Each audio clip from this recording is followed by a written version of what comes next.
एक माता का मेरे ऊपर बहुत ही घबराया हुआ फोन आया कि मेरी बेटी के हाथ के ऊपर ब्लेड से काटे हुए मार्क से, और मैं क्या करूं, मेरी बेटी मरने की कोशिश कर रही है क्या। और वो मदर बिल्कुल ही पैनिक स्टेट में आ गई थी।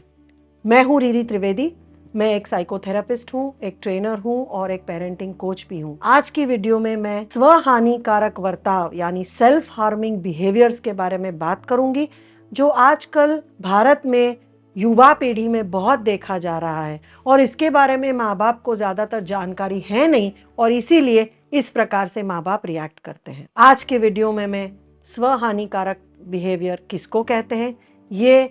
सुसाइड या आत्महत्या से किस तरह से अलग है, इसके बारे में बात करूंगी, और ये क्यों होता है, और जब माँ बाप को ये पता चले कि अपने बच्चे ये कर रहे हैं तो माँ बाप को क्या करना चाहिए, इसको किस तरह से हैंडल करना चाहिए, और ये ना हो इसके लिए क्या प्रिवेंट करने के लिए, इसके बारे में भी बात करूंगी। सबसे पहले ये समझना जरूरी है कि स्वहानिकारक वर्ताव और आत्महत्या दोनों में फर्क है। आत्महत्या उसको कहते हैं कि जब कोई इंसान ऐसी कोई चीज करता है जिससे वो अपनी जिंदगी खत्म करना चाहता है, वो मर जाना चाहता है। पर सेल्फ हार्मिंग बिहेवियर या स्वहानिकारक वर्ताव उसको कहते हैं कि जब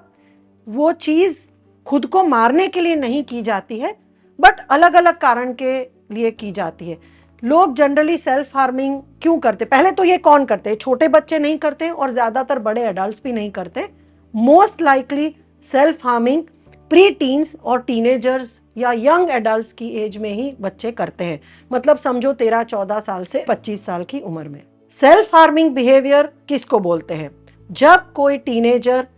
समझो ब्लेड से कट कर रहा हो अपने आप को, या चाकू से अपने बाल पुल कर रहा है, या कोई भी पॉइंटेड चीज से अपने शरीर को नुकसान पहुंचा रहा है, या स्किन अपनी निकालता है जिससे कि खून निकल आए, या ज़रूरत से ज़्यादा स्क्रैच करता है। अगर उसको कहीं लगा है तो उस लगे हुए घाव के ऊपर भी बार बार वो पोक करके वो घाव को हील नहीं होने दे रहा है। अपना सिर दीवार से पटकना, ज़रूरत से ज़्यादा रिक्रिएशनल ड्रग्स लेना या दवाइयाँ ज़रूरत से ज़्यादा लेना, ये सारी चीज़ें सेल्फ हार्मिंग बिहेवियर में आती है। कई बार ज़रूरत से ज़्यादा खाना, ज़रूरत से ज़्यादा सोशल मीडिया यूज़ करना, इससे भी सेल्फ हार्मिंग होता है। कई बार बच्चे सिर्फ ब्लेड से, चाकू से काटते नहीं है अपने आप को, बट अलग अलग तरीके से शरीर को नुकसान पहुंचाएं, जैसे अपना सर पटकते हैं दीवार से, या अपने हाथ को टेबल से या दीवार के साथ बैंग करते हैं जिससे कि उनको फ्रैक्चर हो जाए। कई बार ज्यादा अल्कोहल या ड्रग्स लेके करते हैं, या अनसेफ सेक्स करके करते हैं। तो बहुत से अलग अलग तरीके हैं जिससे बच्चे खुद के शरीर और मन को नुकसान पहुंचाते हैं जानबूझ के। तो अब ये समझना जरूरी है कि ऐसा करते क्यों हैं, जानबूझ के अपने शरीर को नुकसान क्यों पहुंचाते हैं। तो इसके अनेक कारण हैं। सबसे पहला कारण यह है कि जब बच्चे के अंदर बहुत सारी घृणा है, बहुत सारा गुस्सा है अपने आप के ऊपर, वो अपने आप को नफरत करता है, अपने आप को हेट करता है, ऐसा लगता है कि मैं यूजलेस हूं, मैं बिल्कुल बेकार हूं, मैं कुछ भी नहीं कर सकता हूं, मेरे से कुछ होता ही नहीं है,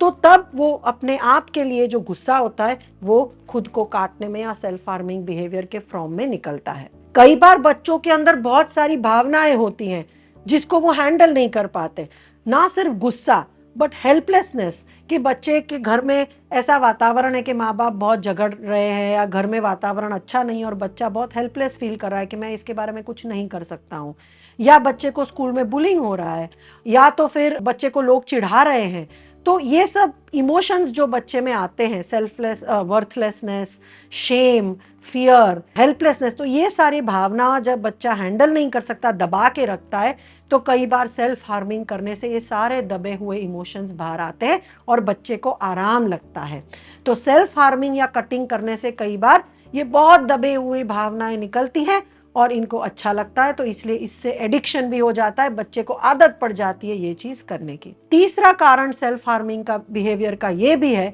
कि बच्चा अटेंशन के लिए कर रहा है। अगर माँ बाप उसको ध्यान नहीं दे रहे हैं, माँ बाप अपनी लड़ाइयाँ लड़ रहे हैं, तो बच्चा माँ बाप का ध्यान अपनी तरफ ले जाने के लिए भी सेल्फ हार्मिंग करता है। हमने ऐसे केसेस देखे हैं कि जब माँ बाप एक दूसरे के साथ बहुत जोर से झगड़ते हैं, लड़ रहे हैं, तो बच्चा उस समय अपने आप को अपना सर पटकने लगता है, अपने आप को हार्म करता है, ताकि माँ बाप लड़ना बंद कर दे और बच्चे की तरफ ध्यान दे। एक और सेल्फ हार्मिंग बिहेवियर का कारण ये भी हो सकता है कि बच्चा बहुत ढीठ हो गया है, मतलब हम जिसको बोलते हैं कि जड़ हो गया है, वो बहुत मार खा के या बहुत अब्यूज या शोषण की वजह से कुछ फील ही नहीं कर पाता। मतलब ये वो युवान है या बच्चा है या टीनेजर है जो कहता है कि मेरे को कुछ फील ही नहीं होता, मैं जैसे एक मुर्दा हूं।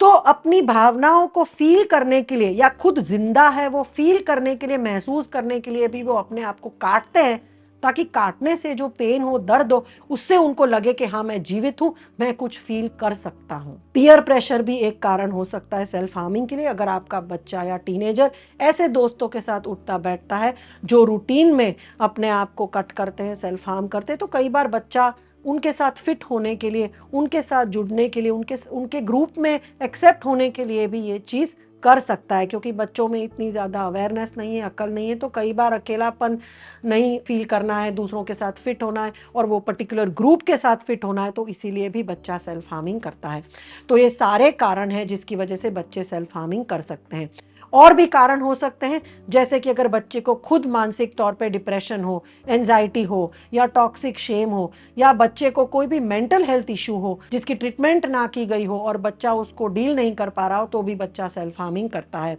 जो बच्चे अपने माँ बाप को सेल्फ हार्मिंग करते हुए देखते हैं बहुत ज्यादा, वो भी सेल्फ हार्मिंग करने लगते हैं। जैसे कि हमने देखा है कई केसेस में, जब बच्चा कहता है कि जब पापा मम्मी का झगड़ा होता है तो पापा अपना सर दीवार पे पटकते हैं या मम्मी अपने आप को थप्पड़ मारती है, तो कई बार अपने माँ बाप को भी ये चीजें करते हुए देख के बच्चे ये सब करना सीख जाते हैं कि जब भी कोई मुश्किल भावना हो, कोई डिफिकल्ट इमोशन हो, तो ऐसा करके उसको हैंडल करना चाहिए। तो ये सारे कारण हैं सेल्फ हार्मिंग बिहेवियर्स के। बच्चे कई बार सेल्फ हार्मिंग या आत्महत्या की धमकी देते हैं माँ बाप को इमोशनली ब्लैकमेल करने के लिए। तो ऐसे बहुत कम केसेस हैं, बट ऐसा भी होता है कि बच्चा सेल्फ हार्मिंग करता है ताकि वो माँ बाप से पैसे निकलवा सके या माँ बाप से अपनी आज़ादी ले सके या माँ बाप के से कुछ ऐसा करवाए जो माँ बाप अदरवाइज करने के लिए राजी नहीं होते हैं। तो कई बार माँ बाप को भी इमोशनल ब्लैकमेल करने के लिए बच्चे सेल्फ हार्मिंग करते हैं या सुसाइड की धमकी देते हैं, तो ये भी ध्यान में रखना चाहिए। कई बार बच्चे खुद को पनिश करने के लिए भी सेल्फ हार्म करते हैं। उनको खुद के लिए इतनी नफरत है कि खुद के शरीर को वो नुकसान पहुंचा के अपने आप को पनिश करते हैं, अपने आप को तकलीफ देते हैं, ताकि उनका गिल्ट या उनका जो शर्म है, टॉक्सिक शेम है, गिल्ट है, उसके साथ डील कर सके। तो ये बहुत सारे कारण हैं जिससे बच्चे सेल्फ हार्मिंग बिहेवियर करते हैं और हमें माँ बाप होने के तौर पे ये सारा ध्यान में रखना चाहिए। अभी मैं बताऊंगी कि हमें कौन सी साइंस, वार्निंग साइंस देखनी चाहिए या ध्यान में रखनी चाहिए ताकि हम पकड़ पाए अगर हमारा बच्चा सेल्फ हार्मिंग कर रहा है। सबसे पहला कि अगर आपको बच्चे को स्कूल में बुलिंग हो रहा है, अगर बच्चे को स्कूल में तकलीफ है, टीचर से डर लग रहा है, स्कूल के बच्चे उसको अकेला कर रहे हैं, बुलिंग कर रहे हैं, तो ये बच्चा सेल्फ हार्मिंग कर सकता है। अगर बच्चा बहुत सडनली ही बहुत ही नेगेटिविटी में आ गया है, मतलब अपने आप को कोसता रहता है, ऐसा बोलता है कि जीने के कोई पॉइंट नहीं है या मैं अच्छा नहीं हूँ, मैं जीने के लायक नहीं हूँ, तो ये भी सारी वार्निंग साइंस हैं। अगर सडनली आपका बच्चा अकेला रहना चाह रहा हो, बहुत लंबे समय तक वो रूम में अपने आप को बंद कर रहा है, अकेला रह रहा है, तो ये भी थोड़ा सा आपको पैनिक नहीं होना चाहिए, पर ये थोड़ा सा आपको ध्यान ज़्यादा देना चाहिए। अगर आपका बच्चा अपना शरीर को बहुत ज़रूरत से ज़्यादा कवर करने की कोशिश कर रहा है, मतलब आपका लड़का या लड़की पहले शॉर्ट्स पहनते थे या स्लीवलेस कपड़े पहनते थे और अचानक से ही अभी स्लीवलेस कपड़े पहनना बंद कर दिया है, शॉर्ट्स नहीं पहनते, स्विमिंग नहीं जाते हैं, तो और आपके कहने के बावजूद भी वो अपना शरीर ढकने की कोशिश करते हैं, तो इसका मतलब ये कि शायद वो कुछ छुपाने की कोशिश कर रहे हैं। ज़रूरी नहीं है कि सेल्फ हार्मिंग की वजह से हो, बट ये भी एक वार्निंग साइन हो सकती है। अगर आपका बच्चा अपने दोस्तों से विड्रॉ फील कर रहा है, अकेला फील कर रहा है, अगर आपके बच्चे को डिप्रेशन की साइंस है, जैसे सुबह उठना नहीं चाहता, स्कूल नहीं जाना चाहता, पढ़ना नहीं चाहता, दोस्तों से मिलना नहीं चाहता, कोई भी चीज़ करना नहीं चाहता, जिससे डिप्रेशन की शुरुआत होती है, तो वो भी एक वार्निंग साइन है जो आपको ध्यान में रखनी चाहिए। यूजुअली बच्चे जो अपने आप को कोसते रहते हैं, अपने आप को फेलियर समझते हैं, अपने आप को बिल्कुल यूजलेस समझते हैं, वर्थलेस समझते हैं,